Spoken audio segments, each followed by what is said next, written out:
Hello అండి, శ్రోతలకు నమస్కారం. నిశీధి నియంత నవల 6వ భాగానికి స్వాగతం అండి. చదువుతున్నది లక్ష్మి. తార్నాక ప్రాంతంలో ఉన్న ఆరాధన థియేటర్ ఎదురు సందు లోతట్టు ప్రాంతంలో ఉన్న ఒక పోష్ బంగ్లాలో ఉంది సుచిత్ర. ఆమె చుట్టూ 4-5 గుండాల కాపలా. కావాలని ఆ గెస్ట్ హౌస్లో ఫోన్ లేకుండా చేశాడు చంద్రనాథ్. సుచిత్ర అప్పుడప్పుడు తన తల్లిదండ్రులకు ఫోన్ చేయాలంటే ఆ గుండాలకు చెప్పి వాళ్ళ అంగీకారం తీసుకోవాలి. వాళ్లే అర్ధరాత్రి వేళల్లో ఆమెను మెయిన్ రోడ్ మీద టెలిఫోన్ బూత్ దగ్గరికి తీసుకెళ్ళి వాళ్లే ముకుందరావు నెంబర్ కలిపి ఆమెకి ఇస్తారు. ఆమె ముక్తసరిగా మాట్లాడి ఫోన్ పెట్టేయాలి.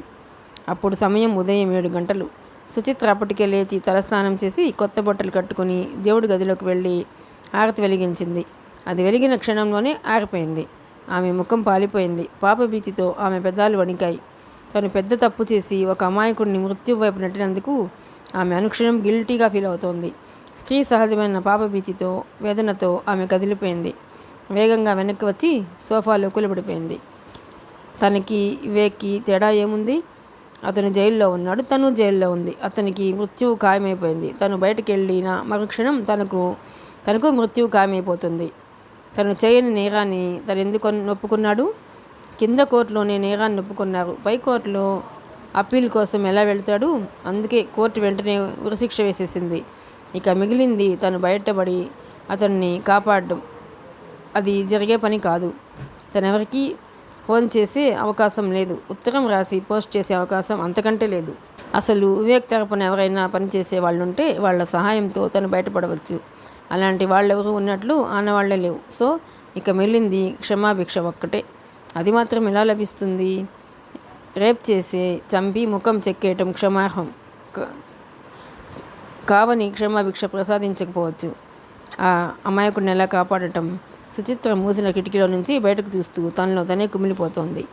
తను చనిపోయిన ఒక అమాయకుడిని రక్షించి చనిపోవాలి. కానీ ఎలా వివేక్ని రక్షించటం? తన ఫ్రెండ్స్లో ఫాతిమా బేగం అనే వాళ్ళు ఎవరూ లేరు. మరి ఆవిడెవరు? ఎవరో మొత్తానికి ఆ పేరుతో తమ ఇంటికి వచ్చి ఉండాలి. అంటే తన గురించి తెలుసుకోవటానికేనా? కేవలం 5 లక్షలకి కక్కుర్తి పడ్డ తన తండ్రి నిజం చెబుతాడా? ఇంపాసిబుల్. తన తండ్రి ఆ రోజు తన కోసం తనుండే గెస్ట్ హౌస్కి రావచ్చు. వచ్చినప్పుడు ఫాతిమా బేగం గురించి అడగవచ్చు. అది నిజమే అని తను చెప్పాలి. లేదంటే తన తండ్రికి అనుమానం వస్తే అది చంద్రనాథ్కి చేరుతుంది. బయట ప్రపంచంలో తను రేప్కి గురి కాబడి చంపబడ్డ అభాగ్యురాలు ఇక్కడ బ్రతికున్న శవంలా. మోజి పుట్టినప్పుడు చంద్రనాథ్ వచ్చి తను అనుభవించి వెళ్తాడు. లేనప్పుడు అతని గుండాల కస్టడీలో హౌస్ అరెస్ట్లో. తన మీద తనకే అసహ్యంగా ఉంది. ఎవరైనా వివేక్ని రక్షించేందుకు పూనుకొని తమ ఇంటి మీద నిఘా వేసి తమ ఇంటి ఫోన్ని ట్రాప్ చేసి తన ఆచూకీ తెలుసుకొని వస్తే బాగుండు. ఆమె అలా ఆలోచిస్తుండగానే ఆమె తండ్రి ముకుందరావు ఓ స్వీట్ ప్యాకెట్ తీసుకుని లోపలికి వచ్చాడు. తండ్రిని చూస్తూనే ముఖం చిట్లించింది సుచిత్ర. హ్యాపీ బర్త్డే బేబీ అన్నాడు ముకుందరావు స్వీట్ ప్యాకెట్ అందిస్తూ. తన తండ్రి మీద తనకున్న అసహ్యాన్ని దిగమింగుకుని స్వీట్ బాక్స్లోంచి ఒక స్వీట్ తీసి తండ్రికి ఇచ్చి తను ఒకటి తీసుకుంది.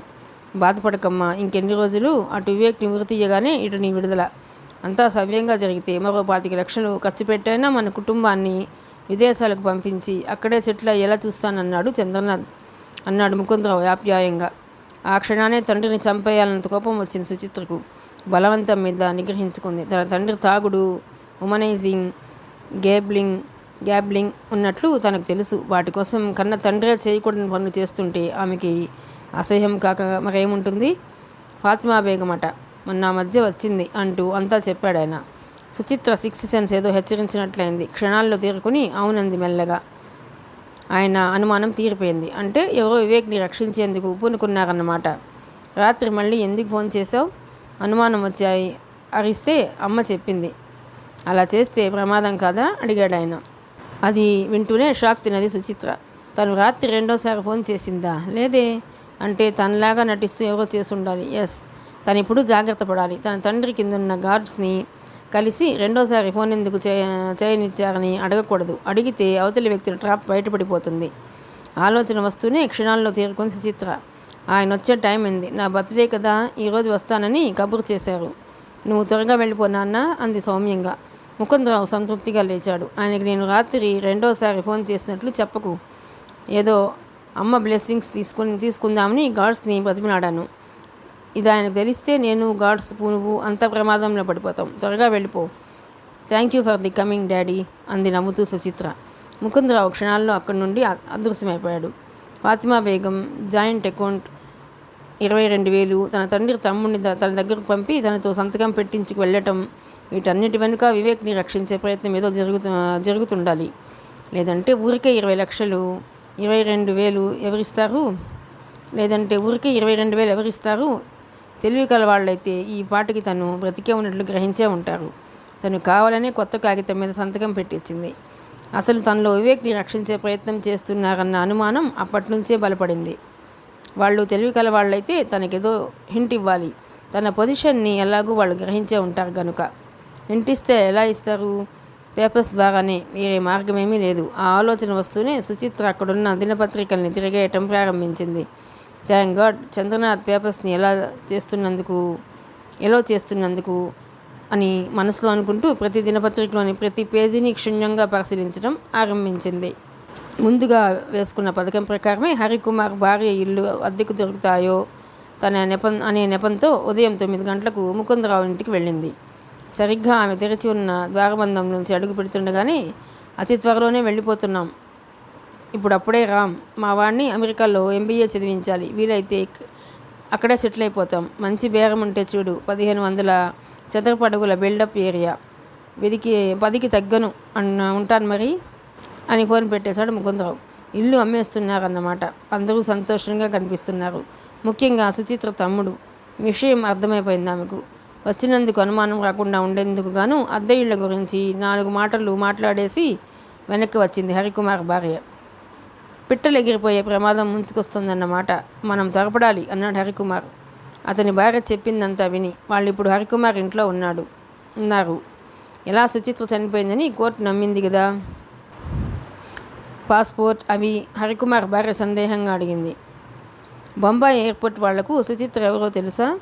మద్రాస్ అమెరికన్ కన్సోలేట్ వాళ్ళ చట్ట ప్రకారం సుచిత్ర చనిపోయిందని తెలుస్తుందా? అదేం లేదు, వెళ్ళదలుచుకుంటే నిరభ్యంతరంగా వెళ్ళిపోవచ్చు హరికుమార్ అన్నాడు. ఆ భార్యాభర్తల మధ్య జరుగుతున్న సంభాషణ వింటూనే ఆలోచిస్తోంది మనోజ్ఞ. సుచిత్రకి వివేక్ని రక్షించాలనే ఉండి ఉంటుంది, లేదంటే ఫోన్లో అది అన్యాయం నాన్న అని అనదు. ఆమె తార్నాకలో ఏదో ఇంట్లో హౌస్ అరెస్ట్లో ఉండవచ్చు. ఆమెకి మాత్రమే అర్థమయ్యేలా పేపర్స్ ద్వారా ఏదైనా హింట్ ఇస్తే. ఆమెకి డైలీ పేపర్స్ అందుతుండాలిగా హరికుమార్ అన్నాడు. అందుతుండవచ్చని ఓ రాయి వేసి చూద్దాం, ఫలితం ఉన్నా లేకపోయినా మనం అలాగూ తార్నాక ప్రాంతంలో నిఘా వేయాలనుకుంటున్నాగా. అలా అయితే ఓకే, బట్ మనకి ఇప్పుడు సుచిత్ర ఫోటో కావాలి కదా. ఆ ఫోటోని వీలైనంత ఎక్కువసేపు చూస్తే ఆమె ఫీచర్స్ను మన మెమరీలో ముద్రపడిపోతాయి. అప్పుడు ఆమె ఎక్కడ కనిపించినా ఒక్క చూపులోనే మనం పసిగట్టవచ్చు. నిజమే, కానీ అర్జెంటుగా ఆ ఫోటోని ఎలా సంపాదించడం? హరికుమార్ భార్య అంది ఆలోచిస్తూ.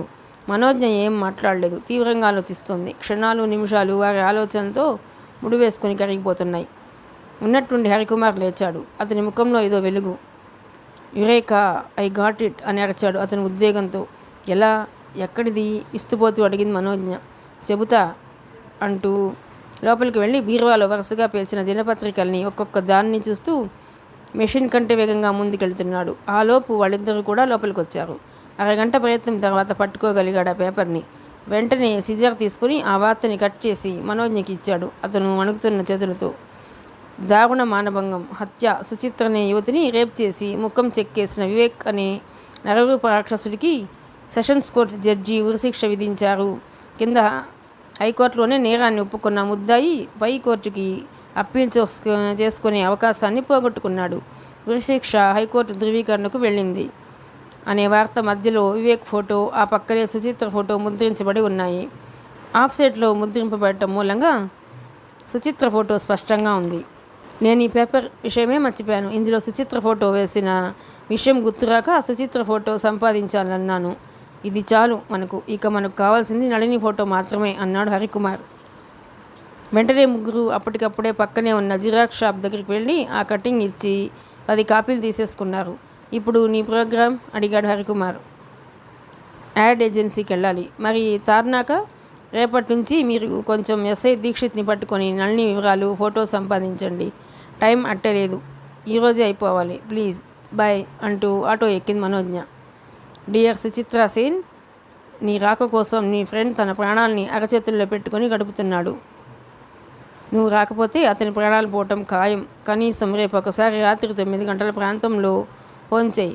నిన్ను అతని దగ్గరికి చేర్చే బాధ్యత నాది. అంతా సవ్యంగానే జరుగుతుంది. భయపడవద్దు. ఇక్కడ అన్ని ఏర్పాట్లు చేశాం. ఒక అమాయకుడిని రక్షించిన పుణ్యం ఊరికే పోదు. మీ ఇద్దరికి పెళ్లి చేసి మీ ఇద్దరిని గట్టెక్కించే బాధ్యత నాది. ఇట్లు అపర్ణ సేన్. పై మ్యాటర్ని 1కి 2 సార్లు చదువుకొని దాన్ని యాడ్ ఏజెన్సీలో ఇచ్చి 5,000 పే చేసి బయటపడింది మనోజ్ఞ. అంధకారంలోకి మరో బాణాన్ని వదిలింది ఆమె. అది ఎలా పనిచేస్తుందో చూడాలనుకుంటూ అక్కడి నుండి బయలుదేరింది. సిఐ దీక్షిత్కి ఫోన్ చేసి టైం తీసుకుని అరగంటలో అతని ముందున్నాడు హరికుమార్. నళిని ఫోటో, అడ్రస్ కావాలి. మీకు ఎటువంటి ఇబ్బంది రానివ్వను. అసలు మీ ప్రమేయం లేకుండానే వివేక్ని రక్షించే ప్రయత్నం చేస్తున్నాం. ఒక అమాయకుడిని కాపాడేందుకు మేము చేసే ప్రయత్నానికి మీ నుంచి చిన్న హెల్ప్ అంతే అన్నాడు హరికుమార్ అభ్యర్థిస్తున్నట్లుగా. సంభ్రమాశ్చర్యాలతో చూశాడు దీక్షిత్. నిజమా అన్నాడు తేరుకుంటూ. ఏదో మీలాంటి వాళ్ల సహకారం ఉంటే.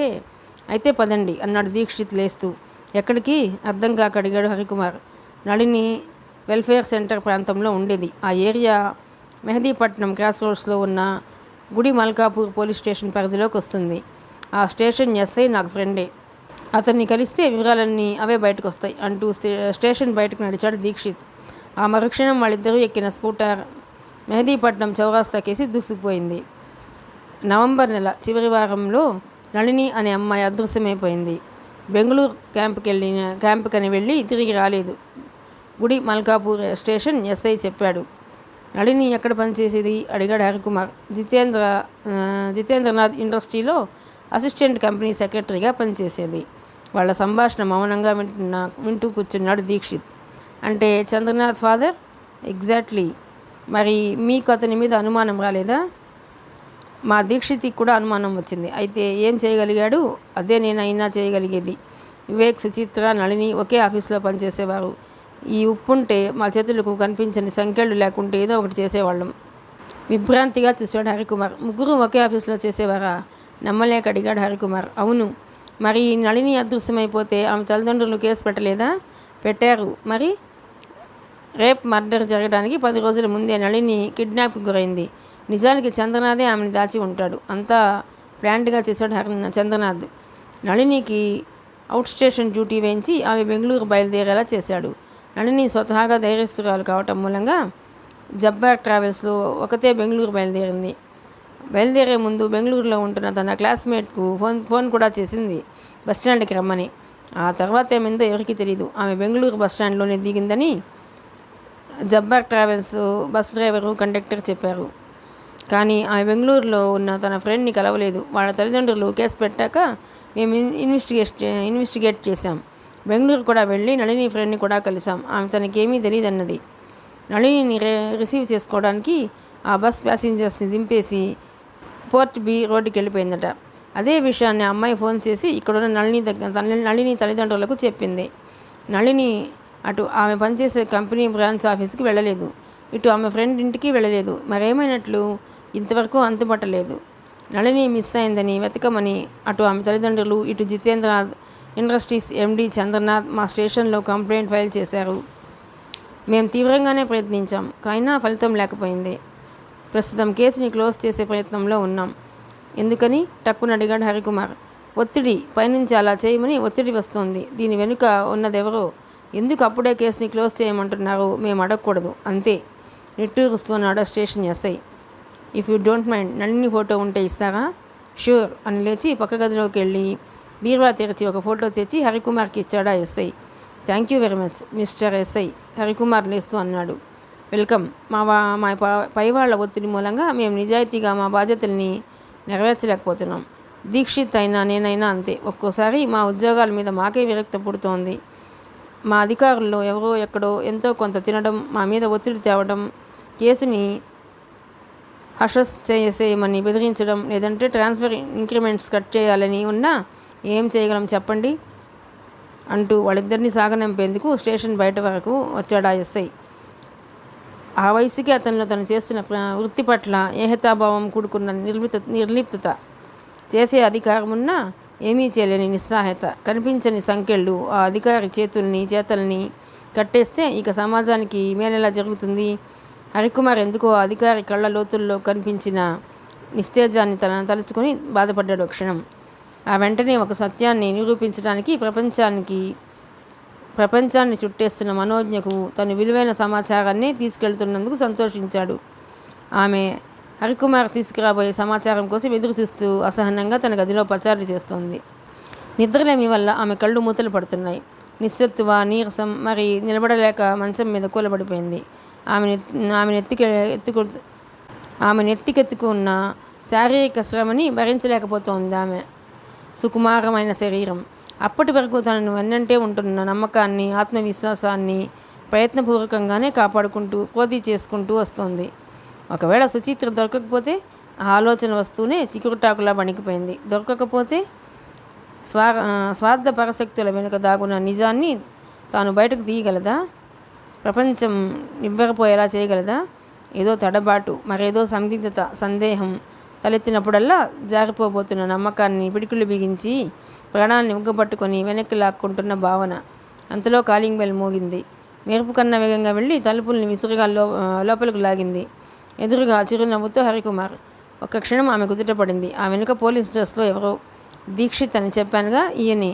నీ ప్రయత్నం గురించి చెప్పాను. ఆయన కదిలిపోయాడు. తనకు చేతనైన సహాయం మనకు చేసేందుకు స్వచ్ఛందంగా ముందుకు వచ్చారు. వీరి సహాయంతోటే నళినికి సంబంధించిన విలువైన సమాచారాన్ని పొందగలిగాను. ఇంతకీ మేము లోపలికి రావచ్చా? నవ్వుతూ అడుగుతున్న హరికుమార్ కేసి సిగ్గుపడుతూ చూసి తను తప్పుకొని వారికి దారిచ్చింది. సుచిత్ర ఉంటున్న గెస్ట్ హౌస్కి పేపర్స్ అందుతుండవచ్చు. అపర్ణ సేల్ పేరిట తను ఇచ్చిన చిన్న ప్రకటనని ఆమె చూడవచ్చు, ఆ పైన స్పందించవచ్చు అనే ఊహతో తను చేసిన ప్రయత్నాన్ని వాళ్లకు వివరించింది మనోజ్ఞ లోపల జంకుతూనే. నిజంగా మిమ్మల్ని అభినందించాలని ఉంది, కానీ అధికారం నుండి కూడా ఏమీ చేయలేక నిస్సహాయంగా చేతులు ముడుచు కూర్చున్న నేను ఆ పని చేయలేకపోతున్నాను. మేడం, మీరు వెళుతున్న దారి సరైనది. అసలు హంతకులు బయటపడాలి. అమాయకుడైన వివేక్ బయటకు రావాలి. అప్పుడే గడ్డి తిన్న అధికారులకు చెప్పు దెబ్బ తగిలేది. మాదెంత దయనీయమైన స్థితితో చూసారా? ప్రాణాలకు తెగించి పోరాడవలసిన మేము నిమ్మకు నీరెత్తినట్లు కూర్చుంటే నేడు ఎవరికి వారే తమని తాము రక్షించుకోక తప్పని పరిస్థితులు ఎదుర్కొంటున్నారు. నిట్టూరుస్తూ అన్నాడు దీక్షిత్. ఆ క్షణాన దీక్షిత్ మీద ఇద్దరికీ గౌరవం కలిగింది.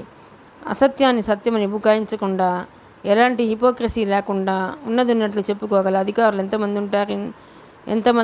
ఎంతమంది ఉంటారినాడు. మనోజ్ఞ ఆలోచనల నుంచి తేరుకొని అప్పటి వరకు తను చేసిన ఇన్వెస్టిగేషన్ గురించి, సాధించిన ఫలితాల గురించి దీక్షిత్కి విపులంగా చెప్పేసి ఆ క్షణం నుంచి జరపబోయే పథకం గురించి చెప్పటం మొదలెట్టింది. రేపు పేపర్స్లో రాబోయే ప్రకటన మన అదృష్టం బాగుంటే ఆమె దృష్టికి వస్తుంది. దానికి ఆమె స్పందిస్తే రేపు రాత్రికే ఆమె తన తండ్రికి ఫోన్ చేయవచ్చు. ఆమె రక్షణ టెలిఫోన్ ఎక్స్చేంజ్లో ఉన్న మన మనిషి మూలంగా ఆ కాల్ ఏ పబ్లిక్ టెలిఫోన్ బూత్ నుంచి వచ్చిందో మనకు తెలిసిపోతుంది. ఎల్లుండి పేపర్స్లో మరో ప్రకటన ఇవ్వాలి, మరోసారి ఫోన్ చేయమని. ఆమెకి వివేక్ మీద జాలి ఉంది కనుక ఎల్లుండి కూడా ఫోన్ చేయడానికి అదే బూత్కి వస్తుంది. అది ఏ టెలిఫోన్ బూత్ అనేది రేపు రాత్రికే మనకు తెలిసిపోతుంది. కనుక ఎల్లుండి మనం ఆ బూత్ వద్దే నిఘా వేస్తే ఆమె మనకు దొరకపోవచ్చు. ఆమెకి రెండోసారి ఫోన్ చేసే అవకాశం రాకపోతే తరచూ ఆమె ఏ టెలిఫోన్ బూత్ నుంచి చేస్తుందనే విషయం రేపు రాత్రికే తెలిసిన ఎల్లుండి మనం చేయగలిగింది ఏముంటుంది? హరికుమార్ ఆలోచనగా అన్నాడు. మిగతా ఇద్దరికీ అది నిజమేననిపించింది. అయితే రేపే మనం ఆ ఏరియాలో ఉన్న అన్ని టెలిఫోన్ బూత్స్ మీద నిఘా వేయాలి. నేను, దీక్షిత్ గారు, మీరు, మీ వైఫ్ నలుగురం 4 బూత్స్ మీద నిఘా వేద్దాం. రాత్రి 8కి 9కి మధ్య అప్రమత్తంగా ఉందాం. ఆమె కనిపించగానే ఒక క్షణం ఆగిపోయింది మనోజ్ఞ. ఆమె ఎందుకు ఆగిందో తెలియక మిగతా ఇద్దరు ఆమె కేసు చూస్తుండిపోయారు. కనిపించగానే మనం ఒంటరి వాళ్ళమైతే ఏమీ చేయలేం అందామె, ఆ విషయాన్ని అంత తేలిగ్గా తీసుకోలేక. ఎందుకని ఆవేశంగా అన్నాడు హరికుమార్. ఆమె చుట్టూ చంద్రనాథ్ మనుషులు కాపలా ఉండవచ్చు. వాళ్ళ నుంచి ప్రాణాలతో సుచిత్రని మనం దక్కించుకోవాలి. అది సాధ్యమా? కాదు. కనుక మన నలుగురి వెనుక చెప్పినట్లు చేసే కిరాయి రౌడీలు ఉండాలి, కాదంటారా? మ్యాన్ హ్యాండ్లింగ్ చాలా అవసరం. ఆగి వాళ్ళిద్దరి వైపు వారి అభిప్రాయాల కోసం చూసింది మనోజ్ఞ. వాళ్ళు ఆమె కేసి దిగ్భ్రాంతిగా చూశారు. ఎంత ప్రాక్టికల్గా ఆలోచిస్తోంది. ఆపరేషన్లో ఎక్కడా ఏ లొసుగు లేకుండా ఎంత యాక్యురేట్గా ఆలోచించగలుగుతుంది. You are right madam, proceed అన్నాడు దీక్షిత్ అడ్మైరింగ్గా. రేపు మన నలుగురికి 4 కార్లు కావాలి. ఆ ప్రాంతం నుంచి వేగంగా తప్పించుకుపోయేందుకు. మన 4 బృందాల్లో ఏ బృందానికి సుచిత్ర చిక్కింది, మిగతా 3 బృందాలకి క్షణాల్లో తెలియజెప్పగల పెక్యులియర్ హారన్స్ మనం హైర్ చేసుకునే కార్లలో ఫిక్స్ చేయించాలి. సుచిత్రని ట్రేస్ చేశామనే విషయాన్ని తెలపడానికి ఒక కోడ్ని మనం ఏర్పాటు చేసుకోవాలి. అంటే రెండు సార్లు హారర్ని మోగించటము, లేక మూడు సార్ల అదేదో ముందే అనుకోవాలి. ఎవరైతే సుచిత్రని ట్రేస్ చేస్తారో వారికి ప్రమాదం ఎక్కువ. ఆ బృందాన్ని ఆదుకొని సుచిత్ర చేజిక్కించుకోవడానికి మిగతా 3 బృందాల అంగబలం ఎంతైనా అవసరపడుతుంది ఆ బృందానికి. ఈ ఏర్పాట్లన్నీ పూర్తి అవ్వాలంటే అది మీ వల్లే అవుతుంది దీక్షిత్ గారు. దయచేసి ఈ సహాయాన్ని చేసి పెట్టండి. డబ్బెంతైనా పర్వాలేదు చెప్పడం ఆపిందామె. ఆమె తెలివితేటలకు ఎత్తుగడలకు మిగతా 2 అప్రదిప్పులే అయ్యారు. ఆ 2 ఆమె కేసి సంభ్రమాశ్చర్యాలతో చూశారు. Really fantastic. మిమ్మల్ని చూస్తుంటే నాకు అసూయగా ఉంది మేడం. నిజానికి మీరు చేస్తున్న పని నేను చేయాలి. మీరేస్తున్న ఎత్తుగడలు నేనే వేసి నేరస్తుల్ని పట్టుకోవాలి. ఏం లాభం? జీతాలు తీసుకొని చేతులు కట్టుకొని నోళ్లు మూసుకొని కూర్చోండని చెప్పే పొలిటికల్ సెటప్ మీ ఎత్తుగడకు తిరిగే లేదు మేడం. అలాగే ప్రొసీడ్ అవుదాం. చెప్పింది చెప్పినట్లు చేసే రౌడీలు గుండాలు నాకు బాగా తెలుసు. అలాంటి వాళ్ళు రామదాస్ అనే మాజీ గుండా గ్రూప్లోనే ఉంటారు. ఇప్పుడు దాన్ని కిట్టు అనే గుండా మెయింటైన్ చేస్తున్నాడు. అతనికి డబ్బిస్తే గంటలో ఎంతమంది కావాలంటే అంతమంది రౌడీల్ని అరేంజ్ చేస్తాడు. అది నాకు వదిలేయండి అన్నాడు దీక్షిత్ ఉద్వేగంతో. అతని వైపు కృతజ్ఞతగా చూసింది ఆమె. నేనే పోలీస్ స్టేషన్కి ఎస్ఐగా వచ్చాక ఒక్క కేసును కూడా న్యాయబద్ధంగా డీల్ చేయలేకపోయాను. ప్రతి కేసుని ఏదో ఫోను, మా సిఐ మందలింపు, వాడికి తమ్ముడని, వీడికి బామ్మర్దని, ఏదో ఒక అడ్డంకి. ఈ జాబ్లోకి వచ్చే ముందు ఎన్ని కలలు కన్నాను. బాధితులకు నిజాయితీగా సహాయం చేయాలని. ఏం లాభం? ఈ దేశంలో 3కే మేడం న్యాయం అందుబాటులోకి వచ్చేది. 1 డబ్బున్నవాడికి, 2 అధికారం ఉన్నవాడికి, 3 మీలా తెగించి పోరాడేవారికి. పోరాడండి మేడం, బాగా పోరాడండి. మీ ద్వారా ఈ కేసు ద్వారా చట్టం ముసుగులో దాగున్న కుళ్ళు బయటకు రావాలి. మా సిఐ లాంటి వాళ్ళు, చంద్రనాథ్ లాంటి వాళ్ళు, ఆదిరెడ్డి, కేశవమూర్తి లాంటి వాళ్ళు బయటకు ఈడ్చబడాలి. ప్రజలు వాళ్ళని దుమ్మెత్తిపోయాలి, చెప్పుతో కొట్టాలి. అప్పుడే మరో సిఐ అలాంటి తప్పుడు పనులు చేయకుండా ఉంటాడు. వస్తాను మేడం.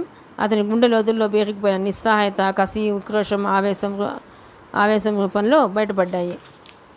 తనకు మరో ఆలంబన, మరో అండ. తన ఈ ప్రయత్నంలో విజయం సాధించకపోయినా తను ఎన్నుకున్న దారి సరైనదేనని సమర్థించే 2 వ్యక్తులు దొరికారు. అది ఈ రోజుల్లో. ఆ 2ని చూస్తుంటే ఆమెకెందుకో కళ్ళు చెమ్మగిల్లాయి. వారి పట్ల గుండెల నిండా కృతజ్ఞతే నిండిపోగా ఒక మాటలో ఎలా చెప్పగలుగుతాను? అయితే అందుకే కృతజ్ఞతగా చూస్తుండిపోయింది. మరో అరగంటకి టెలిఫోన్ ఎక్స్చేంజ్ ముందుంది మనోజ్ఞ. అతని పేరు చెప్పి ఎవరి ద్వారానో లోపలి కబురంపింది. అది జరిగిన 10 నిమిషాలకు అతను వచ్చాడు, పరిసరాన్ని శ్రద్ధగా గమనిస్తూ. రేపు రాత్రి 8కి 9కి మధ్య ముకుందరావు ఇంటికి ఒక ఫోన్ రావచ్చు. అది ఒక యువతి నుంచి. అది ఎక్కడి నుంచి వచ్చిందో వెంటనే ట్రేస్ చేయాలి. సరిగ్గా 9ంటికి నేనే మీకు ఫోన్ చేస్తాను. ఎందుకంటే ఆ టైంకి మా ఇంట్లో ఉండను. ఫోన్ రాకపోవచ్చు. అయినా మీరు మాత్రం అలర్ట్గా ఉండాలి. అర్థమైందా? ఏదైనా కేసా మేడం? ఐ మీన్ కిడ్నాప్ గట్రా? అతన్ని ఒకసారి తీక్షణంగా చూసింది మనోజ్ఞ. అతను చప్పున తల వంచుకున్నాడు. అక్కడి నుంచి వెంటనే గవర్నమెంట్ హాస్పిటల్కి బయలుదేరింది మనోజ్ఞ. ఏ టెలిఫోన్ బూత్తో తెలియదు కనుక ఆ ప్రాంతంలో ఉన్న అన్ని బూత్స్ మీద రేపు రాత్రికే నిఘా వేయాలి. లక్కీగా రేపు రాత్రికే ఆమె దొరికితే ఎల్లుండి నిఘా వేయాల్సిన అవసరం లేదు. రేపు రాత్రి ఫోన్ చేయడానికి వచ్చినా తాము గుర్తుపట్టలేకపోతే అప్పుడు ఎల్లుండి కూడా నిఘా వేయాలి. ఆమె తరచూ ఏ టెలిఫోన్ బూత్ నుంచి ఫోన్ చేసేది రేపే తెలిసినా ఎల్లుండి ఆ బూత్ మీద నిఘా వేసిన ఆమె రెండోసారి ఫోన్ చేయడానికి రాకపోతే హరికుమార్ ఆలోచనలు ఎందుకు కరెక్ట్ కాకూడదు? ఎస్, అవకాశం లేకపోలేదు కనుక ఆ ఛాన్స్ తీసుకోకూడదు. పరిపరి విధాలు ఆలోచిస్తుంది మనోజ్ఞ. ఆలోచనలతో ఆమె మస్తిష్కం వేడెక్కిపోయింది. క్షణకాలం కళ్ళ ముందు అంతా అయోమయంగా ఉన్నట్లు తోచింది. కొద్దిసేపు ఏ ఆలోచన లేకుండా గడపటమే మంచిదని గట్టిగా కళ్ళు మూసుకుని వేరే విషయాల మీదకు దృష్టిని పోనిచ్చింది. ఆటో గవర్నమెంట్ హాస్పిటల్ ముందు ఆగింది. చెంగున ఆటోలోంచి దూకి ఆటో ఫేర్ ఇచ్చేసి లోపలికి పరుగు లాంటి నడకతో వెళ్ళింది. అటుగా వెళ్తున్న ఎవరినో ఆపి ఫోరెన్సిక్ మెడిసిన్ డిపార్ట్మెంట్ ఎక్కడా అని అడిగింది మనోజ్ఞ. మీకెవరు కావాలి? నాది ఆ డిపార్ట్మెంటే అన్నాడు అతను ఒకంత విస్మయంగా. డాక్టర్ మంజునాథ్ ఓ ఆయన లేరు మేడం అన్నాడు అతను. ఎక్కడికి వెళ్ళారు? పైకి వెళ్ళిపోయారు. ఈ మధ్య హార్ట్ అటాక్తో పోయారు అన్నాడు విచారాన్ని వ్యక్తపరచకుండా. ఐఎమ్ సారీ అంది మనోజ్ఞ. సారీ ఎందుకు మేడం, వాడు పెద్ద లంచగొండి. డబ్బిస్తే పోస్ట్ మార్టం రిపోర్టుని క్షణాల్లో అడ్డంగా మార్చేయగలడు. ఎవరి ఉసురో తగిలింది, ఉన్నట్లుండిపోయాడు అన్నాడు అతను తన దారిన తను వెళ్ళిపోతూ. మానపడిపోయింది ఆమె.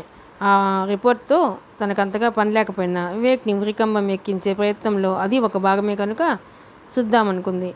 వివేక్ని కాపాడడానికి సుచిత్ర దొరికితే చాలు, కానీ నళిని హంతకుణ్ణి ఉరికంబం ఎక్కించాలంటే ఆ రిపోర్ట్ అవసరం. అయినా అది ఇప్పుడు తనకు అవసరమేమో. టెన్షన్లో నలిగిపోతూ ప్రస్తుతానికి అనవసరమైన విషయాన్ని కూడా తను పట్టించుకోబోతోందా? ముందు వివేక్కి న్యాయం జరగాలి, ఆ తర్వాతే నళిని కుటుంబానికి న్యాయం. ఆలోచన వస్తూనే గిరుక్కున వెనుదిరిగి వేగంగా బయటికెళ్ళి మరో ఆటో ఎక్కి తార్నాక అంది. ఆటో మరుక్షణం తార్నాకకేసి దూసుకుపోయింది. డిసెంబర్ నెల 12వ తారీఖు నాడు సాయంత్రం 4:30 గంటలకు వివేక్ సుచిత్రని రేపు చేశాడని, ఆ తర్వాత గొంతు పిసికి చంపేశాడని, ఆ పైన ఆమె ముఖాన్ని చాకుతో చెక్కేసి నీళ్ళల్లోకి దూకి పారిపోయాడని కేశవమూర్తి చెప్పాడు. 4:30కి ముందే చంద్రనాథ్ నళిని రేపు చేసి పీక పిసికి చంపేసి ముఖాన్ని చెక్కేసి ఆ శవంతో వివేక్ సుచిత్ర ఉన్న బోటు దగ్గరకు వచ్చి ఉండాలి. తన బోటులో చంద్రనాథ్ని చూసి వివేక్ పారిపోయి ఉండాలి. వెంటనే చంద్రనాథ్ తను వచ్చిన బోట్ని వదిలేసి సుచిత్ర ఉన్న బోట్ ఎక్కి ఒడ్డుకి చేరి కేశవమూర్తిని మేనేజ్ చేసి ఉండాలి. ఏ బోట్ ఎవరెక్కింది తెలిసే అవకాశం లేకపోవచ్చు, బోట్స్కి నెంబర్స్ ఉండవు కనుక. పోస్ట్ మార్టం సరిగ్గా చేసుంటే రేపు ఎన్నింటికి జరిగింది తెలిసి ఉండేది. కేశవమూర్తి చెప్పిన టైం వాస్తవంలో నళినిని చంద్రనాథ్ రేప్ చేసి చంపిన టైం ఒకటే కాకపోవచ్చేమిటి కాదు. అయితే కేశవమూర్తి చెప్పిన టైంకి నళిని శవం రేప్కి గురై చంపబడిందని రిపోర్ట్లో రాయమని చంద్రనాథ్ డాక్టర్ మంజునాథ్ని మేనేజ్ చేసి ఉండాలి. లేదంటే ఆ టైంలో ఉన్న తేడాని న్యాయమూర్తి పసిగట్టు ఉండేవారేమో. లాభం లేదు, అంతా అయోమయంగా ఉందని తల విదిల్చి ఈ ఆలోచనలు రాకుండా మెడిటేషన్ చేస్తున్నట్లుగా ఉండిపోయింది నిశ్చలంగా. ఎంత ప్రయత్నిస్తున్నా తిరిగి అవే ఆలోచనలు ఆమెని ముసురుకుంటున్నాయి.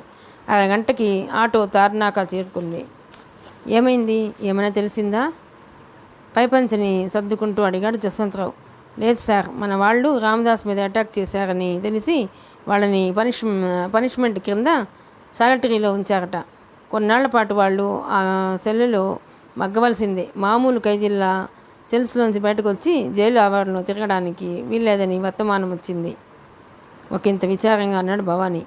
చిచి, తెలివి తక్కువ వెధవలు అన్నీ బయటపడేలా చేస్తారు. వాళ్ళ ముగ్గురిని సాలటరీ సెల్లో వేయించింది రామదాసే ఎందుకు కాకూడదు? అయ్యుండొచ్చు. పోతే కిట్టు వివరాలేమన్నా తెలిసాయా? చిరాకు పడిపోతూ అడిగాడు జస్వంతరావు. జైల్లో పనిచేసే 2 సెంటర్లు తరచూ కిట్టుని కలుస్తున్నారట. కిట్టు కూడా తరచూ జైలుకి వెళ్ళి రామదాసుని కలిసి వస్తున్నారట. ఆ కలయికల్లో పెద్ద విశేషమేమీ లేదు అన్నాడు భవానీ. జస్వంతరావు కొద్ది క్షణాలు మౌనంగా ఉండిపోయాడు, ఏం మాట్లాడకుండా. తనను హతమార్చేందుకు ఓ శతఘ్ని రామదాస్ కేసులో రామదాస్ చేతిలో సుశిక్షితుడైపోయినట్లు జస్వంతరావుకి తెలియకపోయినా ఏదో చిన్న అనుమానం మాత్రం అతన్ని బట్టి పీడిస్తోంది. ఆ అనుమానానికి ఒక నిర్దిష్టమైన రూపు ఇవ్వలేక జస్వంతరావు సతమతమైపోతూ ఆలోచిస్తున్నాడు. సాయంత్రం 4:30 గంటల సమయం. జైలు ఆవరణలో ఖైదీలు వంచిన తల ఎత్తకుండా పనిచేసుకుపోతున్నారు. ఎన్నో వందలాది మంది ఖైదీలు అక్కడ పనిచేస్తున్న సెంట్రీల అరుపులు మినహా అంతా నిశ్శబ్దంగా ఉంది. కాస్త బ్యాంకు కొట్టబోయే స్థలంలో చదును చేసే కార్యక్రమంలో ఉన్నారు రామదాసు, వివేక్లు. కొత్త బ్యాంక్ కట్టబోయే స్థలంలో చదును చేసే కార్యక్రమంలో ఉన్నారు రామదాసు, వివేక్లు. వాళ్ళిద్దరూ కావాలనే మిగతా ఖైదీలకు ఒకంత దూరంగా ఉండి పని చేస్తున్నారు. బేరం కుదిరిపోయింది. అతి త్వరలోనే నువ్వు బయటకు వెళ్ళిపోయే కార్యక్రమాన్ని ఖాయం చేస్తాను. ఈ రాత్రికి మనకు కిట్టు నుంచి వివరాలు వస్తాయి. చంద్రనాథ్, ఆదిరెడ్డి, సిఐ పద్మనాభన్, కేశవమూర్తి, ఈ 4 ఇంటి అడ్రస్లు, దినచర్య బయటి కార్యక్రమాలు, సెక్యూరిటీ వివరాలు మనకు వస్తాయి. వాటిని బట్టి ఎవరిని ముందు చంపాలి, ఎవరిని తర్వాత చంపాలనే పథకాన్ని నేను తయారు చేస్తాను. దాన్ని చాలా పకడ్బందీగా తయారు చేస్తాను. దాని ప్రకారమే ఆపరేషన్ను అమలు చేయాలి. అటు ఇటు అయితే నువ్వు దొరికిపోయే ప్రమాదం ఉంది. చెప్పటం ఆపాడు రామదాసు. కొన్ని రోజుల క్రితం వరకు నిర్లిప్తంగా నిస్తేజంగా ఉన్న వివేక్లో ప్రస్తుతం ఉత్తేజం, ఉత్సాహం ఉరకలు వేస్తుంది. జైలు గోడల్ని ఛేదించుకొని వెళ్ళైనా పగా ప్రతీకారాలు తీర్చుకోవాలని ఉవ్విళ్ళూరుతున్నాడు. ఆ సమయం కోసం కసిగా ఎదురు చూస్తున్నాడు. మిల్టన్ ప్యారడైజ్ లాస్ట్లోని ఒక వాక్యం గుర్తొచ్చింది వివేక్కి. Revenge at first through sweet, revenge at first though sweet, bitter long back on itself recoils. Vivek ఎందుకో కానీ మొదటి వాక్యమే నచ్చింది. రెండవది ఒకంత అసహనాన్ని కలిగించింది. అంతా నేను అనుకున్నట్లుగానే జరిగిపోతుందని నమ్మకం ఉంది, కానీ ఒకటే మనకి ఇబ్బందిగా కనిపిస్తోంది అన్నాడు రామదాస్ ఆలోచనగా. ఏమిటది అడిగాడు వివేక్. ఆ రోజు జైలు సూపరింటెండెంట్ జైలు పరిసరాల వైపు రాకుండా చూసుకోవడం. ఆయన డ్యూటీ మైండెడ్. సెలవు పెట్టిన పాపాన పోలేదు ఇంతవరకు. అనారోగ్యం ఆయన దరి చేరదు. ఎలా? ఆ రోజు ఆయన ఉండకూడదని కండిషన్ పెట్టాడు నాయుడు. నాయుడు ఎంత లంచగొండో అంత పిరికివాడు. ఏం చేయాలో ఆ రోజు ఆయన్ని ఎలా తప్పించాలో తోచడం లేదు. రామదాసు పరిపరి విధాలు ఆలోచిస్తూ అన్నాడు. వివేక్కి కూడా అది ఎలాగో తెలియక మౌనంగా చూస్తుండిపోయాడు. కొద్ది క్షణాలు గడిచాయి. అది నేను చూసుకుంటాను, మీరు ప్రొసీడ్ అవ్వండి అన్న మాటలు వినిపించి ఇద్దరు ఉలికిపడి మాటలు వినిపించిన వైపు చూశాడు. అక్కడ వేదవతి నించుని ఉంది. ఆమె కళ్ళ లోతుల్లో పూర్వం కనిపించిన నిరాశ నిస్పృహలు లేవు. వాటి స్థానంలో ఉత్సాహం, ఉద్వేగం, అంతుపట్టని కసి, పట్టుదల కనిపించాయి. జుట్టు ముడివేసి కొంగు బొడ్ల దోపి ఒక ప్రత్యేకమైన కార్యాచరణకు సిద్ధమవుతున్న ఉద్వేగం ఆమెలో కొట్ట వచ్చినట్లు కనిపిస్తోంది. పూర్వంలా ఆమె మోముల విషాద మేఘాల ఛాయలేం కనిపించడం లేదు. ఎలా చేయగలిగారు? రామదాసు ఆశ్చర్యపోతూ అడిగాడు. వివేక్ విస్మయంగా చూశాడు తల్లివైపు. ఆయనకు ఒక కూతురుంది. ఆ పాప పేరు బంటి. ఆయన భార్య తులసికి ఆయనకు బంటి అంటే ప్రాణం. తులసికి మరీ కూతురు ఒక క్షణం కనపడకపోతే నానా యాగి చేసేసి విపరీతంగా ఆందోళన చెందుతుంది. అదే వాళ్ళ ఆయువు పట్టు. ఆ రోజు సాయంత్రం 4 గంటలకి బంటిని కిడ్నాప్ చేస్తాను. దాంతో కథ అంతటా అదే మలుపు తిరుగుతుంది. ఆ పాప రాత్రంతా నా అధీనంలోనే ఉంటుంది. మరుసటి రోజు ఉదయం క్షేమంగా వాళ్ళ ఇంటికి చేరుతుంది అంది వేదవతి చాలా కూల్గా. దేశంలోనే ఒక ప్రతిష్టాత్మకమైన జైలు సూపరింటెండెంట్ కూతుర్ని కిడ్నాప్ చేయబోతున్నానన్న ఉద్రిక్తత ఏం కనిపించడం లేదా ఆమెలో. తల్లిని చూస్తూ నిశ్చేష్టుడైపోయాడు వివేక్. రామదాసు సంతృప్తిగా తల పంకించాడు. లాయర్ భూషణ్ రావు మరో కేసు మీద దృష్టిని నిలపకుండా వివేక్ కేసు మీదే కూర్చున్నాడు.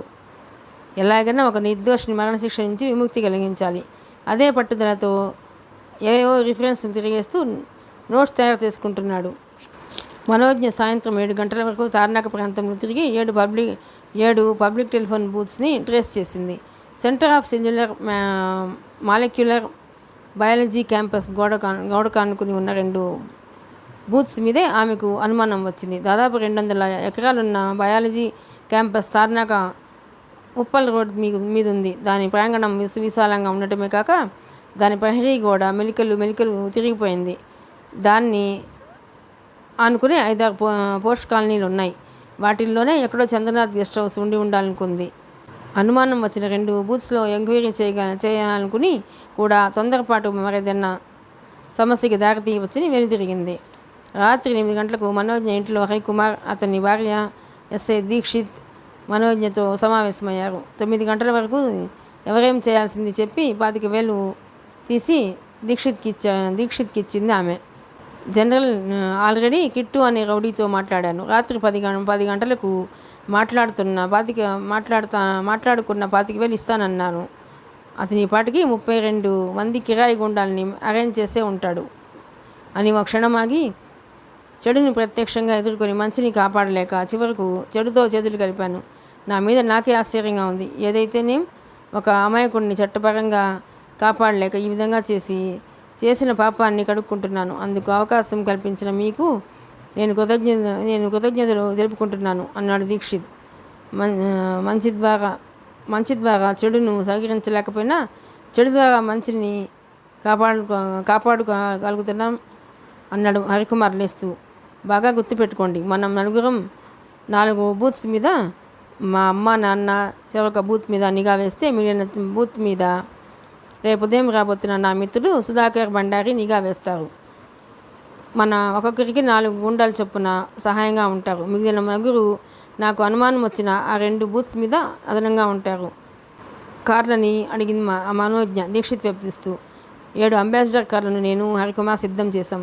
హరికుమార్ వాళ్లకు అడ్వాన్స్ కూడా ఇచ్చేశాడు. మనం రేపు ఉదయం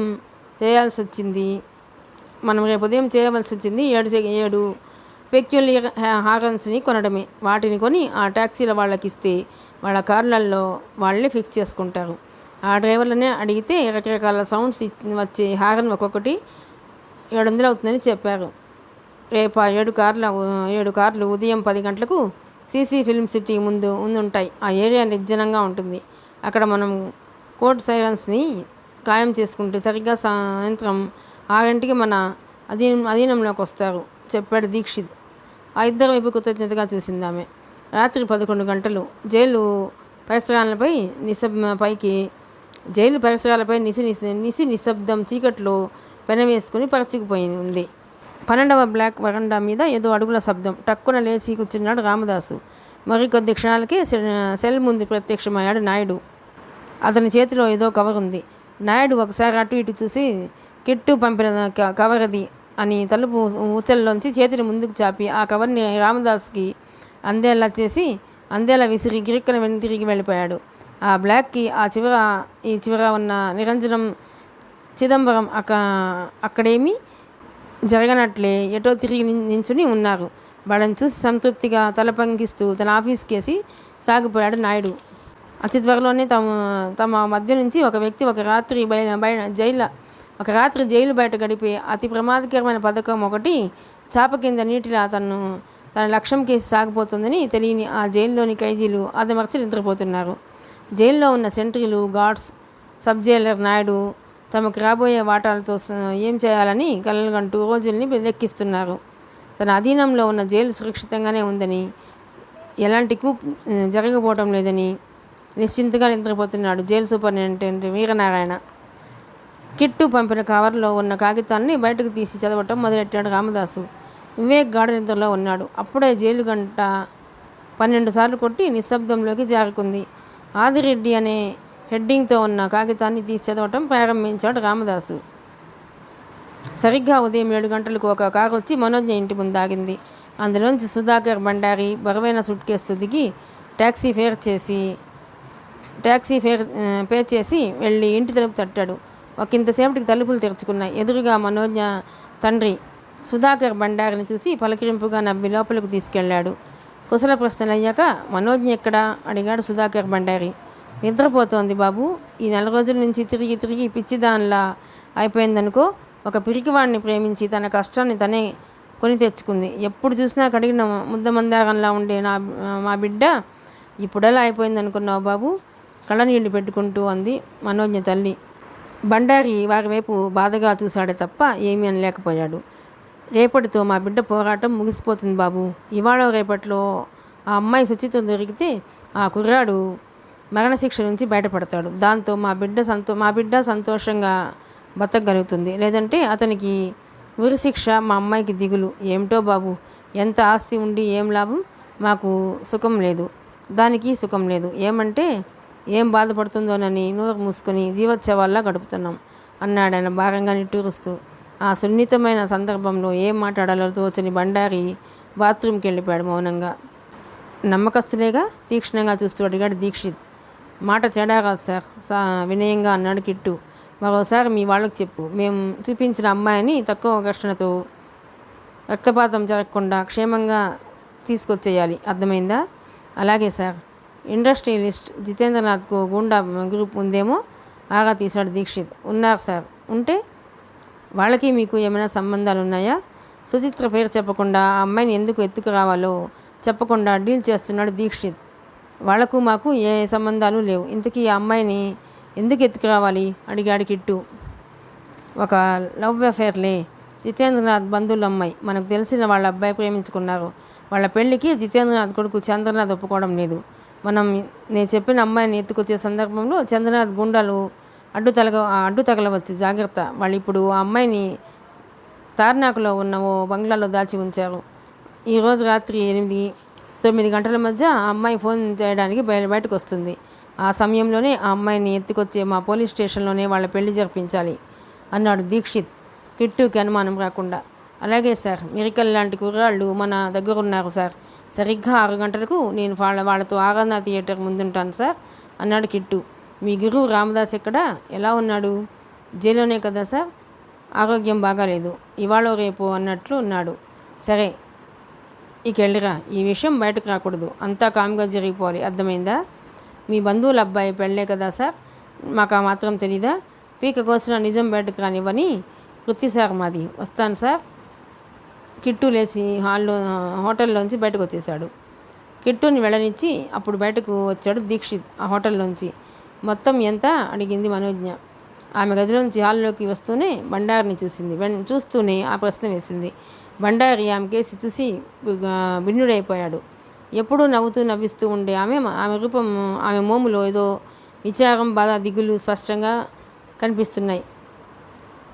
ఆరోగ్యంగా, బలంగా, ఆకర్షణీయంగా హాలీవుడ్ స్టార్ మెరిల్ స్ట్రీన్లా ఉండే మనోజ్ఞ ఎలా అయిపోయిందో తన కళ్ళను తనే నమ్మలేకపోయాడు బండారి. మొత్తం 40 అవసరం అన్నది కావడంతో అంతకంటే ఎక్కువ రాబట్టలేకపోయాడు.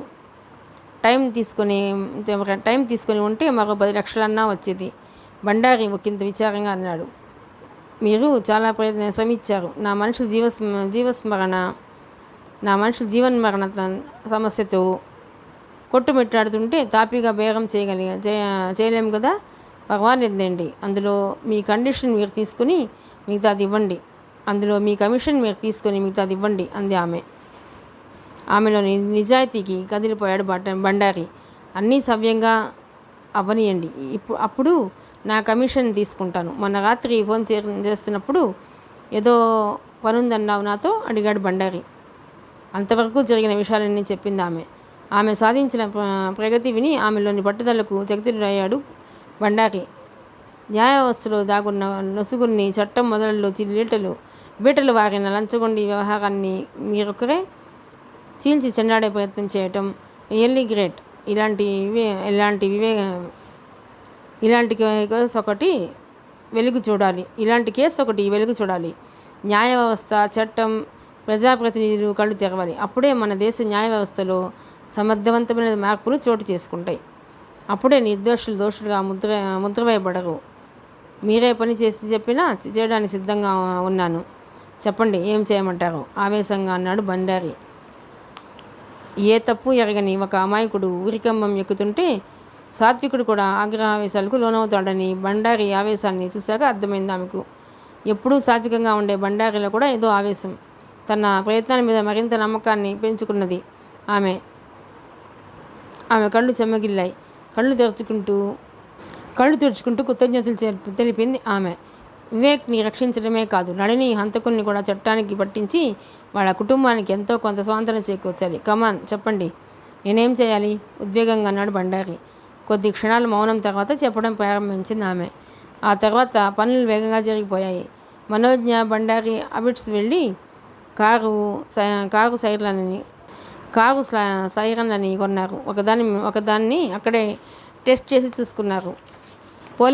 పోలీస్ సైరన్, మెషిన్ గన్ శబ్దం, గేదె అరుపు, అంబులెన్స్ సైరన్, పిట్టల కూతలు, కుక్క అరుపు, నక్క ఊళ శబ్దాలు ఆ సైరన్లలో ఉన్నాయి.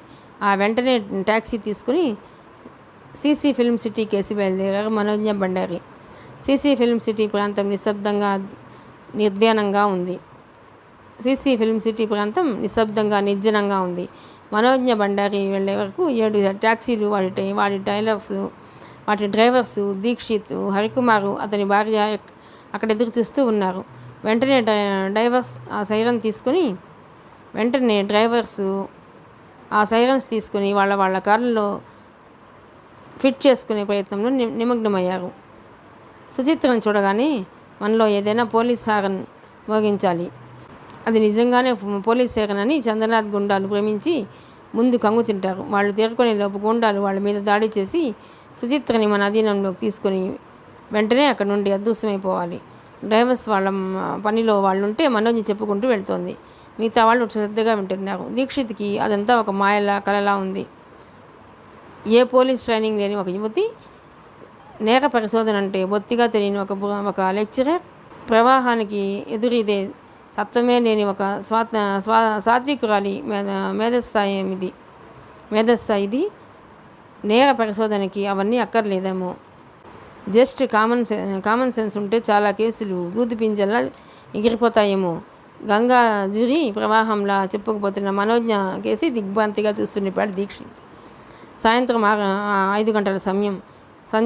సాయం సంధ్యా కిరణాలు జైల్లో ఉన్న ఎత్తైన చెట్ల కొమ్మల నుంచి లేజర్ థీమ్స్లా వచ్చి నేలను తాకుతున్నాయి. రామదాసు వివేక్ ఏదో మాట్లాడుకుంటుండగా చిదంబరం వచ్చి కిట్టు వచ్చినట్లు చెప్పాడు. కిట్టుని నీకు పరిచయం చేస్తాను పద. అసలు ఎందుకే నీ కిట్టుని ఈరోజు రమ్మంది అంటూ ముందుకు కదిలాడు రామదాసు. వెనుకే వివేక్ బయలుదేరాడు. ఏం కిట్టు, ఏమిటి విశేషాలు అడిగాడు రామదాసు. వివేక్ కిట్టుని చూస్తూనే ఆశ్చర్యపోయాడు. మంచి ఎత్తు, ఎరుపు రంగు, ట్రిమ్డ్ క్రాఫ్, సన్నగా షేవ్ చేసుకున్న గడ్డం, బ్యాగీ ప్యాంటు, బ్యాగీ షర్ట్. ఎవరైనా సడన్గా కిట్టుని చూస్తే రౌడీ గుండా అనుకోరు, సంస్కారవంతుడైన కూడా అనుకుంటారు. జస్వంతరావు నిఘా పెట్టాడని పసిగట్టాను. మన వ్యవహారం సందేహాస్పదంగా ఆగిపోయాడు రామదాసు. నో ప్రాబ్లం గురుగారు, మీ ఆరోగ్యం బాగోలేదని మంచి ఖరీదైన మందులు అందించే పనిలో నేను ఉన్నానని వాళ్ళని నమ్మించాను. చిదంబరం, నిరంజనం నన్ను తరచూ కలవడం భవానీ మనుషులకు తెలిసిపోయింది. మీరు అప్పచెప్పిన పనులు చేయాలంటే వాళ్ళని కలవకుండా ఉండలేను. వాళ్ళకి అనుమానం రాకుండా కూడా చూసుకుంటున్నాను. లోపల ఉన్న ముగ్గురు పర్వాలేదు, నాయుడు ద్వారా వాళ్ళను సానిటరీ సెల్స్కి పంపించాను. వాళ్ళు జైల్లో స్వేచ్ఛగా ఉంటే మా ఇద్దరి విషయం తెలిసిపోతుంది కదా. అందుకని వాళ్ళని సానిటరీ సెల్లో ఎక్కువ రోజులు ఉంచడం వీలు పడకపోవచ్చు. ప్రిజనర్స్ కౌన్సిల్కి ఫిర్యాదు చేసినా చేయొచ్చు. అందుకే త్వరగా ఈ కుర్రాన్ని రంగంలోకి దించడం బెటర్ అన్నాడు కిట్టు వివేక్ కేసు చూస్తూ. అతి త్వరలోనే అది జరగబోతుంది. ఆ రాత్రి నుంచి నువ్వే మరెవరిని అతి త్వరలోనే అది జరగబోతుంది. ఆ రాత్రి నుంచి నువ్వు మరే పని పెట్టుకోకు. Gypsy jeep, Ambassador car, lorry, ambulance van, milk van, petrol tanker సిద్ధం చేయి. Different numbers plates tool kit కూడా కావాలి. 4-5 రకాల డ్రెస్సులు, విగ్గులు, makeup kit, ropes, smoke guns, AK-47 ఒకటి with telescopic lens, Ruger GP100, 357 magnum double action revolver ఒకటి, Ruger super hawk 44 magnum calibre revolver ఒకటి సిద్ధం చేయి. మిగతావేం కావాలో ఈ రాత్రికి ఓ పేపర్ మీద రాసి ఉంచుతాను. ఇవి చాలా త్వరగా జరిగిపోవాలి. ఈ రోజు నుంచే పని మొదలెట్టు అన్నాడు రామదాసు అటు ఇటు చూస్తూ. ఇతను సందేహం వెలుబుచ్చాడు కిట్టు వివేక్ కేసు చూస్తూ. వివేక్ నవ్వుకున్నాడు మెల్లగా. ఈ రామదాసుని తక్కువ అంచనా వేయ కిట్టు. నేను సంధించే బ్రహ్మాస్త్రం లక్ష్యాన్ని ఛేదించి కానీ వెనుదిరగడు కోపంగా అన్నాడు రామదాసు. సారీ గురుగారు, పని రేపటి నుంచి మొదలెడతాను అన్నాడు కిట్టు వినయంగా. ఈరోజేం పని? రామదాసు ప్రశ్నించాడు. ఒక అమ్మాయిని ఎత్తుకొచ్చి పెళ్లి చేయాలి, అది పోలీస్ స్టేషన్లో. SI Dikshit personal work amount కూడా ఇచ్చేశారు. ఈ రాత్రికి చంద్రనాథ్ గుండాలని ఎదుర్కోవాలి. ఈ రాత్రికి ఈ పని అయిపోగానే మన పనిలోకి దిగిపోతాను. వివేక్కి ఎలాంటి సహాయం కావాలన్నా అందించడానికి నేను సిద్ధంగా ఉన్నాను అన్నాడు కిట్టు పరిసరాన్ని అప్రయత్నంగా గమనిస్తూ. దూరంగా సెంట్రీలు చిదంబరం, నిరంజనం ఉన్నారు. విజిటర్స్ హాల్ అంతా ఖాళీగా ఉంది. సడన్గా వీరనారాయణ వస్తే ఆపేందుకు నాయుడు కమ్మీలతో కూడిన రెండో ఇనుప గేటు వద్ద కాపు కాశాడు. వీరనారాయణ వస్తే అటు నుంచే లోపలికి రావాలి. చంద్రనాథ్ అంటే చురుగ్గా రియాక్ట్ అవుతూ అడిగాడు వివేక్. జితేంద్రనాథ్ కొడుకు చెప్పాడు కిట్టు. ఆ బాస్టర్డ్ మరెక్కువ రోజులు బతకూడదు. పళ్ళు పడపడా కొరుకుతూ అన్నాడు. అప్పటికప్పుడు వివేక్ కళ్ళు రక్తంలో ముంచినట్లుగా అయిపోయాయి. వివేక్ని చూసి కిట్టు విభ్రాంతికి గురయ్యాడు. ఎంతలో ఎంత మార్పు! వివేక్లో అతి తక్కువ కాలంలోనే వచ్చిన మూర్ఖుని గమనించి రామదాస్ వైపు ప్రశంసగా చూశాడు. ఏం లేదు, వివేక్ని హతమార్చవలసిన వ్యక్తుల్లో అతనొకడు. అందుకే చెప్పాడు రామదాసు ఇద్దరికేసి చూపుని మార్చి చూస్తూ. అర్థమైంది అన్నాడు కిట్టు. మరి కాసేపు మాట్లాడుకున్నాక కిట్టు వెళ్ళిపోయారు. రామదాసు వివేక్ తమ బ్యారెక్ కేసి కదిలారు. బయట జరుగుతున్నది లోపలి వాళ్లకు తెలియదు, లోపల జరుగుతున్నది బయట వాళ్లకు తెలియదు. కిట్టు ఎత్తుకుపోయేది సుచిత్రని వివేక్కి తెలియదు. అసలు సుచిత్ర బ్రతికి ఉందని అతనికి తెలియదు. ఆ సుచిత్రనే రేప్ చేసి చంపాడనే అభియోగం మీద వివేక్కి ఉరిశిక్ష పడినట్లు కిట్టుకి తెలియదు. న్యూస్ ఎక్కడ లీక్ అవుతుందని దీక్షిత్ వేరు అసలు విషయం కిట్టుకి చెప్పలేదు. మనకు అనవసరమైన విషయాలు ఎందుకు అడగాలని వివేక్ కిట్టుని కదిలించలేదు. ఒకరు చేసిన ఒకరికి జల్లికపోవడంతో ఎవరి ప్రయత్నాలు వాళ్ళు చేస్తున్నారు. మానవనూతిలో ఉన్న ఆంధ్రప్రదేశ్లో మానవ జాతిలో ఉన్న ఈ కమ్యూనికేషన్ గ్యాప్ వల్లే, మనసు విప్పి మాట్లాడుకోలేని సంగీత వల్లే సాధారణంగా చాలా అనర్థాలు జరిగిపోతుంటాయి. సాయంత్రం 7 గంటల సమయం. తార్నాక ఆరాధన థియేటర్ సెంటర్ జనంతో కిటకిటలాడిపోతుంది. సరిగ్గా ఆ టైంకి కిట్టు తన మనుషులతో దిగిపోయాడు. అప్పటికే మనోజ్ఞ బృందం అక్కడికి చేరుకుంది. ఆఖరి పోరాటానికి సమాయత్తమవుతున్న ఉద్విగ్నత వారి ముఖాల్లో స్పష్టంగా కనిపిస్తోంది. అరేంజ్ చేసుకున్న ట్యాక్సీలు పక్కపక్కనే కాకుండా అక్కడొకటి ఇక్కడొకటిగా ఆపి ఉన్నాయి. ఆమె సూచనల మేరకు ఒక్కో కారులో ఒక్కొక్కరు ఎక్కి కూర్చున్నారు. ముందుగా మనోజ్ఞ తల్లి ఎక్కిన కారు 4 గుండాలతో ఎదురుగా ఉన్న కాలనీకి వెళ్ళిపోయింది. ఆ బూత్ నెంబర్ 6 కారు ఆమె తండ్రిని మరో 4 గుండాలను ఎక్కించుకొని వెళ్ళిపోయింది. బూత్ నెంబర్ 5కి హరికుమార్ భార్య ఎక్కిన కారు వెళ్ళిపోయింది. బూత్ నెంబర్ 4కి హరికుమార్ ఎక్కిన కారు, బూత్ నెంబర్ 3కి దీక్షిత్ ఎక్కిన కారు వెళ్ళిపోగా మిగిలిన 12 మంది గుండాలని కిట్టు బండారీలకేసి ఓసారి సూటిగా చూసి బూత్ నెంబర్ 2ని బండారికి కేటాయించి బూత్ నెంబర్ 1ని తనుంచుకొని కిట్టుని కూడా తనతో పాటు తీసుకున్నాక ఆఖరి పోరాటానికి సిద్ధమవుతున్న ఉద్వేగంతో centre of cellular molecular biology క్యాంపస్కి వెనుక ఉన్న బూత్కి తను బయలుదేరింది కారులో. బాగా అనుమానం ఉన్న బూత్ నెంబర్ 1, బూత్ నెంబర్ 2ని తనకు బండారికి కేటాయించుకుంది. ఆమె ఆ దశలో ఎవరిని నమ్మే స్థితిలో లేదు. అభద్రతా భావం ఆమెను అనుక్షణం ఉక్కిరిబిక్కిరి చేస్తుండటంతో ఆ జాగ్రత్తలు తీసుకుంది. కారు మెల్లగా వెళుతోంది. డ్రైవర్ పక్కనే ఇరుగ్గా ఉన్న స్థలంలో కూర్చున్న ఆమె ఆ రోజు దినపత్రికని తీసి ఒకసారి చూసుకుని లోపల పెట్టుకుంది. వ్యాంటీ బ్యాగ్లోంచి సుచిత్ర ఫోటో తీసి కిట్టుకి ఇచ్చింది. కిట్టు ఆ ఫోటోని తేరిపాగా చూశాడు. ఫోటోని వెనక్కి తిప్పి చూశాడు. అక్కడ సుచిత్ర అని రాసింది. ఈ అమ్మాయి పేరు సుచిత్ర అన్నమాట అన్నాడు మెల్లగా కిట్టు. అవునన్నట్టు తలూపింది ఆమె. మరికొద్ది క్షణాలకి 7 కార్లు నిర్దేశించిన స్థలాలకు చేరుకున్నాయి. పటిష్టమైన నిఘా ప్రారంభమైంది. ఇక్కడ మొత్తం 40 మంది 7 టెలిఫోన్ బూత్స్ మీద కన్నేసి రెప్పవేయటం కూడా మర్చిపోయినట్టుగా అప్రమత్తంగా ఉంటే అక్కడ జూబ్లీ హిల్స్ టెలిఫోన్ ఎక్స్చేంజ్లో ఉన్న మనోజ్ఞ మనిషి 24442 నెంబర్ మీద నిఘా వేసి ఉన్నాడు. క్షణాలు, నిమిషాలు క్రమంగా కాలగర్భంలో కలిసిపోతున్నాయి. టైం దగ్గర పడుతున్న కొద్దీ 40 మందిలో టెన్షన్ పెరిగిపోతోంది. ముఖ్యంగా మనోజ్ఞ పరిస్థితి పేలబోయే బాంబు మీద కాలు వేయబోతున్న సైనికుడిలా ఉంది. అసలేమవుతుంది? సుచిత్ర అసలు బతికే ఉందా? పెనుభూతం లాంటి అనుమానం. బతికుందని ఎన్ని సాక్ష్యాలు కనిపిస్తున్నా తిరిగి అనుమానం. బతికుంటే తనిచ్చిన పేపర్ ప్రకటన చూసుంటుందా? ఫోన్ చేసే నెపంతో బయటకు వస్తుందా? బంధించిన వాళ్ళు రాణిస్తారా? వచ్చినా తమ చేతికి చిక్కుతుందా? మరణశయ్య మీదున్న వివేక్ని రక్షించుకోవడం వీలవుతుందా? ఆమె మనసు నిండా అంతులేని వేదన, భయం, ఉద్వేగం, ఉద్రేకం, ఆ పైన అర్థం కాని శూన్యం. సుచిత్ర బ్రతికే ఉన్నా తమ చేతికి చిక్కించుకోకపోతే చూస్తుండగానే కళ్ళ ముందే అతన్ని మృత్యువు చేతిలో పెట్టినట్లవుతుంది. అది తను భరించలేదు. అతను తమకు దూరమైపోతాడా?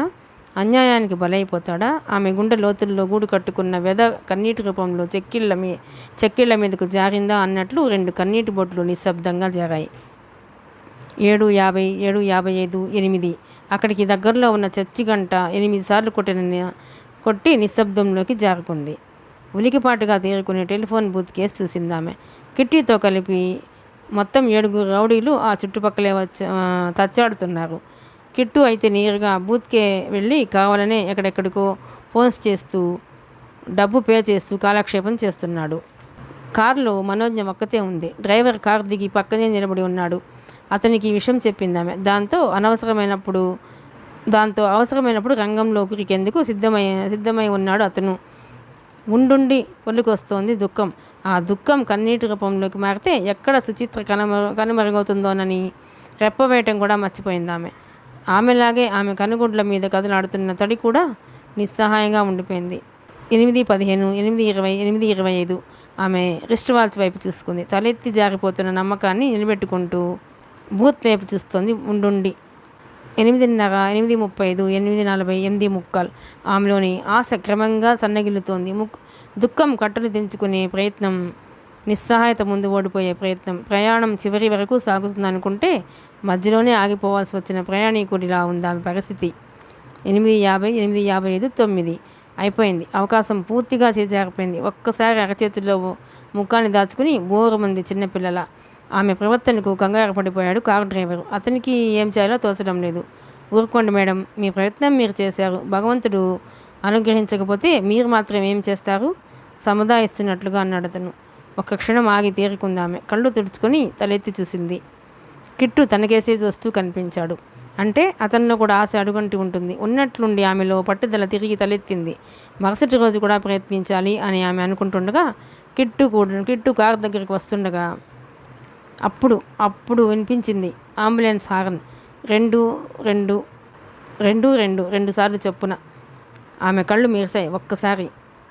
వెంటనే ఎలర్ట్ అయి డ్రైవర్ కేసు చూసేలోపే డ్రైవరే టాక్సీలోకి ఒక్క అంగలో చేరుకుని అన్ని డోర్స్ తెరిచి పట్టుకుని హారన్ కొట్టాడు ఒక్కొక్కసారి. వస్తున్న కిట్టు ఒక క్షణం ఆగి వెంటనే వెనుతిరిగి తన వాళ్లకు సైగ చేస్తూనే కారు కేసి పరిగెత్తుకుని రానారంభించాడు. మిగతా రౌడీలు రేచ్ కుక్కల్లా కారు కేసి దూసుకురాసాగారు. 2 సార్లు అంబులెన్స్ సైరన్ అంటే బూత్ నెంబర్ 2.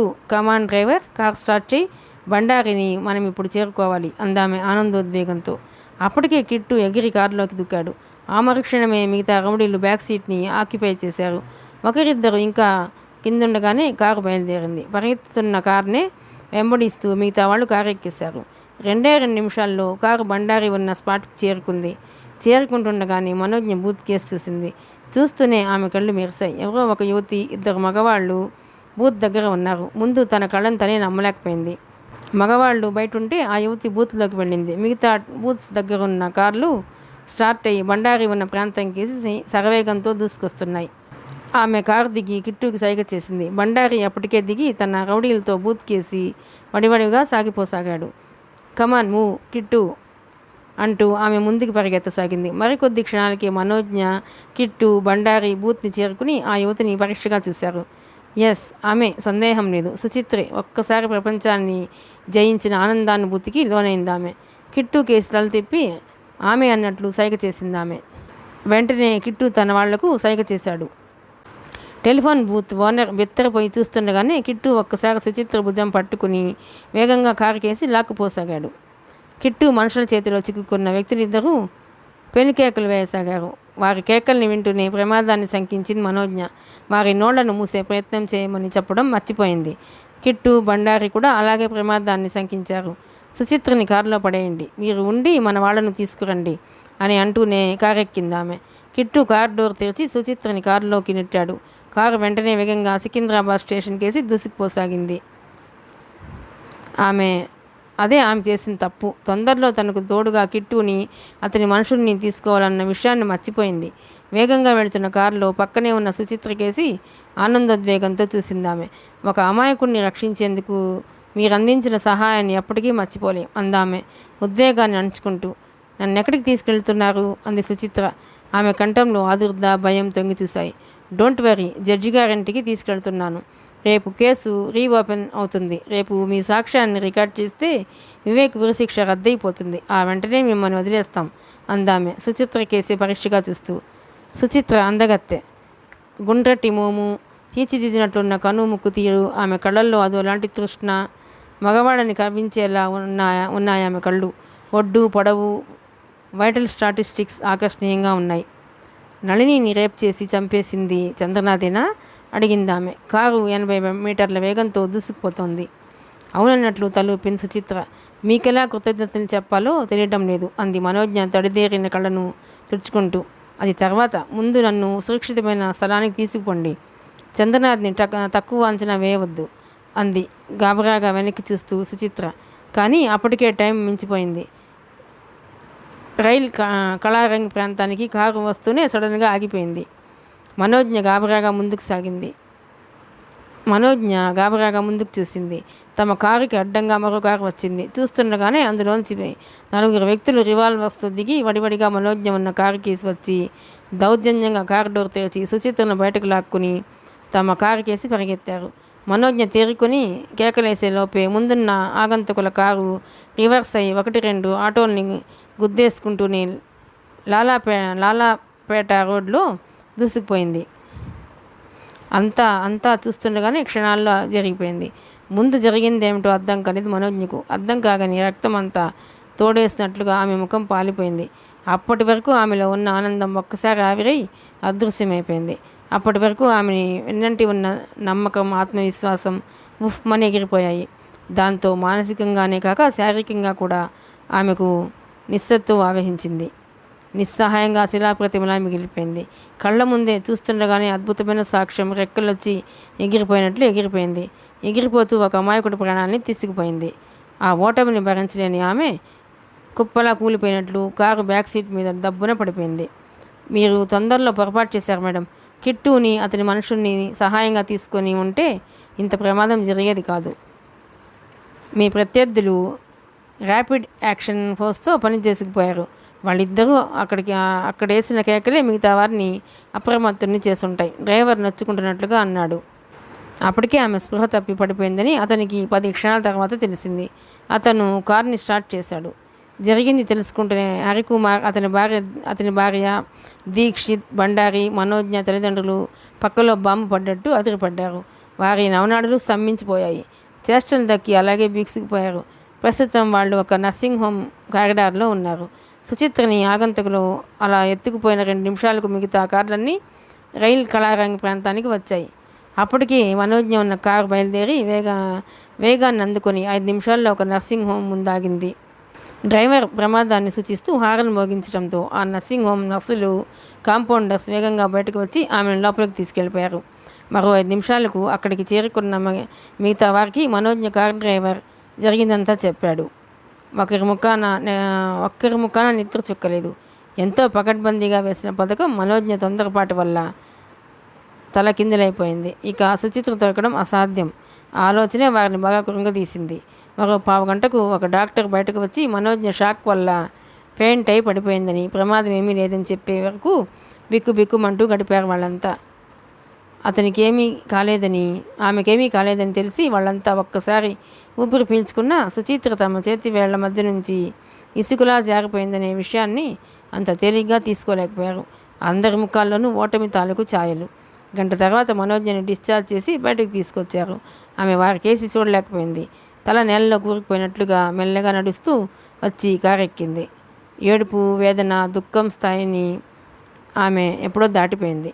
ఘనీభవించిన నిర్లిప్తత, నిర్వేదం, నిస్సత్తువ, నిస్సహాయత ఆమె రూపంలో కనిపిస్తున్నాయా అన్నట్లుంది. ఆ సమయంలో ఆమెని ఓదార్చడమే కాదు, మాట్లాడించడం కూడా మంచిది కాదని ఎవరి కార్లు వారు ఎక్కేశారు. మనోజ్ఞ తన పై పెదవిని పంటి కింద నొక్కిపట్టి తను చేసిన తప్పుని, తనకెదురైన ఓటమిని దిగబరింగుకునే ప్రయత్నంలో భాగంగా కళ్ళు గట్టిగా మూసుకుంది. కార్లు సూర్య ఎన్క్లేవ్ కేసి బయలుదేరాయి.